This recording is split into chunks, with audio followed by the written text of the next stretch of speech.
పేదలు బహుజనుల కోసం నిరంతరం పోరాడిన గొప్ప నేత సూరవరం సుధాకర్ రెడ్డి అని వ్యాఖ్యానించారు సీఎం రేవంత్ రెడ్డి.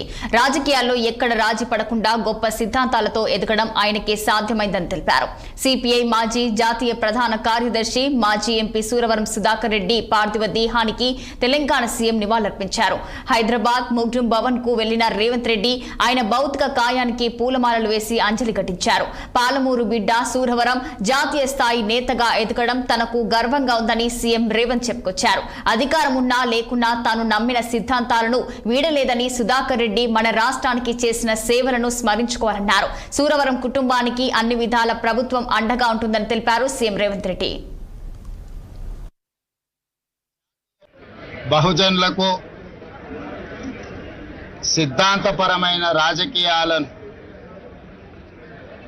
శ్వాసగా పీల్చుకునే ప్రతి ఒక్కరికి తీరని లోటు.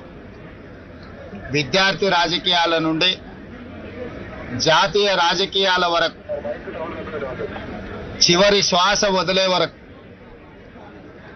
రాజీ పడని నిరాడంబర జీవితం, రాజీ పడని సిద్ధాంత రాజకీయం. ఏఐఎస్ఎఫ్ నుంచి మొదలు పెడితే జాతీయ ప్రధాన కార్యదర్శి వరకు, పార్లమెంట్ సభ్యుడిగా వివిధ హోదాలలో పనిచేసిన ఏ రోజు కూడా అహంకారము అహంభావాన్ని తన దరిదాపులకు రానియకుండా కంచుపాడు కామ్రేడ్గా, పాలమూరు జిల్లా బిడ్డగా వారు వన్నె తెచ్చిండ్రు. మొన్న జరిగిన శాసనసభ సమావేశాలలో వారు ఒక లేఖ మిత్రులు సాంబశివరావు గారితో నాకు పంపించిండ్రు. తెలుగు విశ్వవిద్యాలయానికి ఆనాడు హైదరాబాద్ రాష్ట్ర విముక్తి పోరాటంలో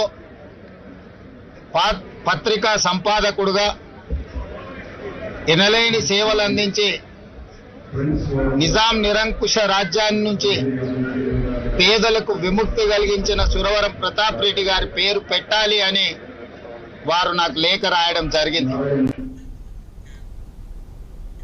యాదగిరిగుట్ట శ్రీ